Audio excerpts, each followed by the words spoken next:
Have you ever felt watched? Not by someone you know, but by something that shouldn't exist. Tonight, we're diving into the Appalachian forest, where hikers vanish without a trace, leaving only broken belongings and whispers carried by the mist. People swear they've seen figures tall, pale, with limbs that stretch impossibly long lurking just beyond the fog, their eyes glowing. And if you think it's just a story, think again. Footprints appear where no one has walked. Shadows move against the wind. And some say, if you listen closely, you can hear them calling your name. Stay with me, because tonight, on Farcical Fears, we uncover the chilling truth about the creatures that haunt these woods, and maybe, just maybe, you'll realize you're not alone.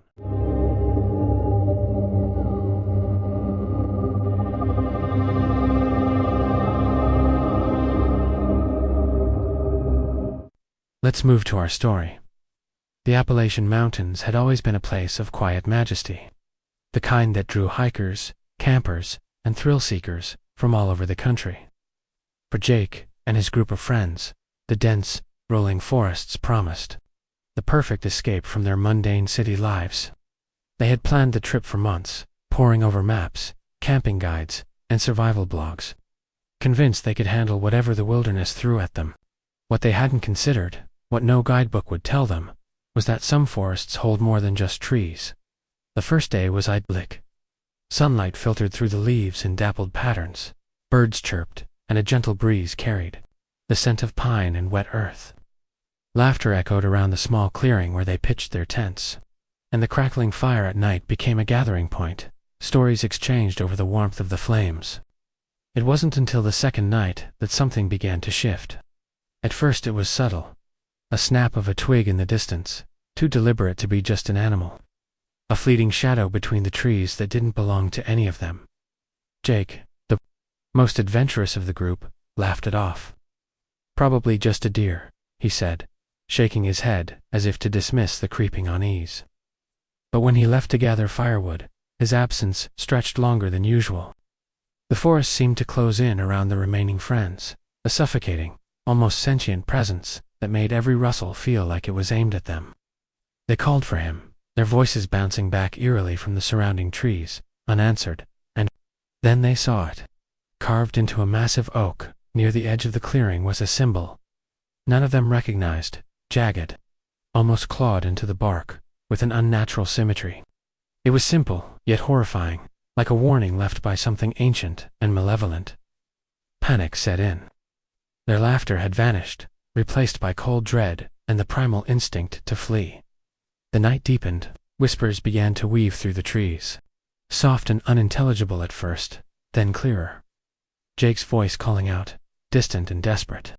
Shadows stretched unnaturally in the firelight, dancing in ways that defied logic. Every time they approached the symbol, the whispers grew louder, almost pleading, almost mocking. Fear gnawed at their minds, breaking down their rationality. By the third night, the forest had become an enemy. They tried to leave, retrace their steps, but the paths had shifted. The mountains that had seemed so familiar now twisted, every tree looking like a towering, watching figure.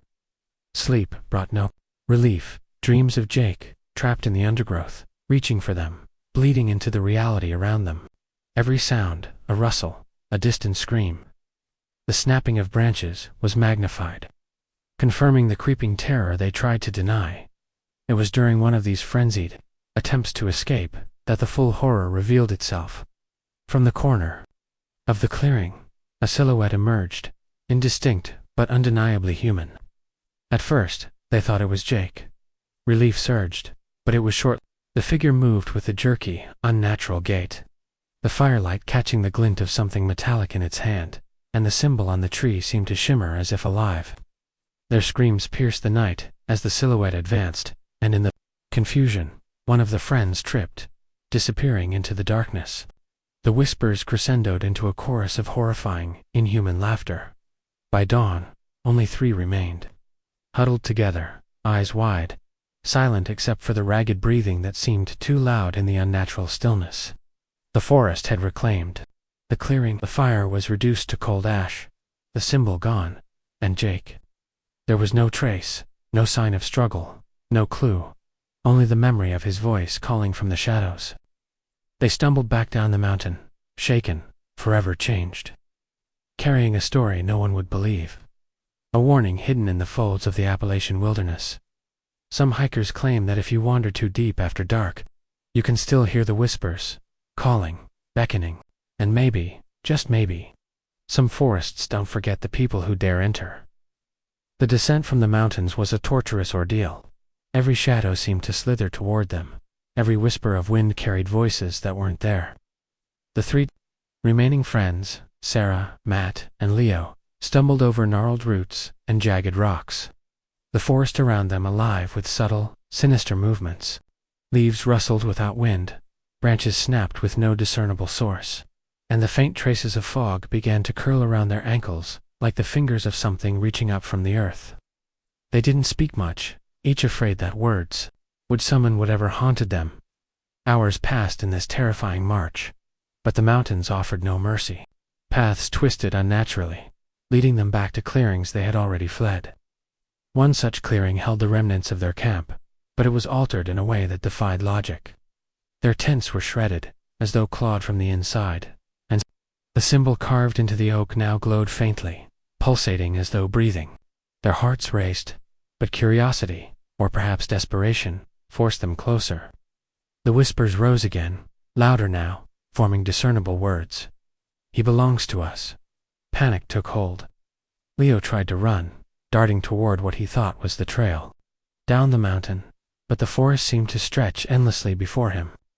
Sarah and Matt called out, but their voices bounced back, distorted, warped, and layered with Jake's distant, pleading tone. The sense of being watched became suffocating. Shadows seemed to cling to them, shifting and twisting into grotesque shapes that vanished the moment they turned to look directly. Night fell again, faster than natural. The temperature dropped, and the forest transformed into a labyrinth of darkness. Every sound was magnified. A snap of a twig became a gunshot. The howl of a distant animal became a scream. Exhaustion, fear, and the creeping dread of the unknown pressed down on them. In a small clearing, Sarah fell to her knees, her hands clutching her head, muttering that the forest itself was alive, feeding on their fear. Matt tried to comfort her, but a sudden movement caught their attention. From the fog emerged a figure. It wasn't Jake, though at first glance it seemed so. Its skin was pale, almost translucent, stretched tight over bones that appeared too long, too sharp. Its eyes gleamed inhumanly, reflecting the faint moonlight with a predatory glint.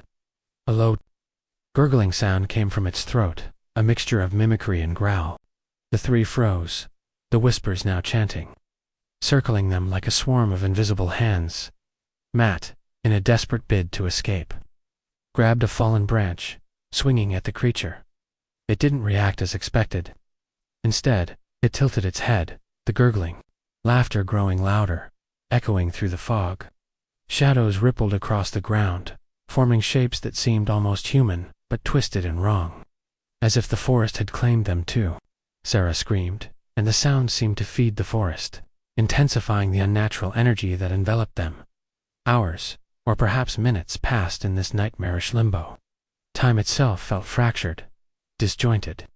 The forest shifted around them, paths dissolving and reforming, trees twisting impossibly, and the air thick with the scent of damp earth and decay.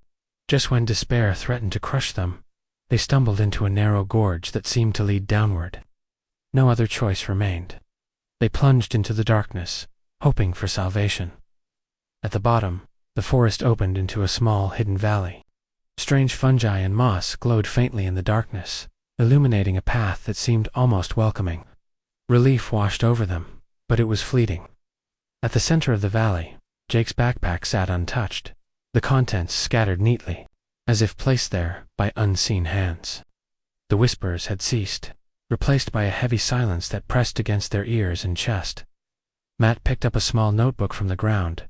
Jake's handwriting scrawled across the pages, frantic and disjointed. The entries spoke of shapes in the fog, eyes watching him, and a presence in the trees that could mimic voices and manipulate paths. The last page was different. There was no writing, only a symbol, identical to the one on the oak. now etched into the page as if burned in. A sudden, chilling realization struck them. The forest wasn't just alive, it remembered. It took what it wanted, fed on fear. And perhaps, it had never let go of those it claimed. Sarah, Matt, and Leo exchanged glances, each understanding without words. They had escaped, for now.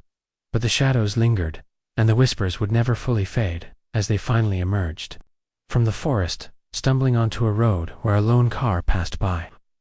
The sun was just rising, casting long shadows across the landscape. They didn't stop to explain, didn't look back. But in the safety of daylight, a small doubt gnawed at their minds.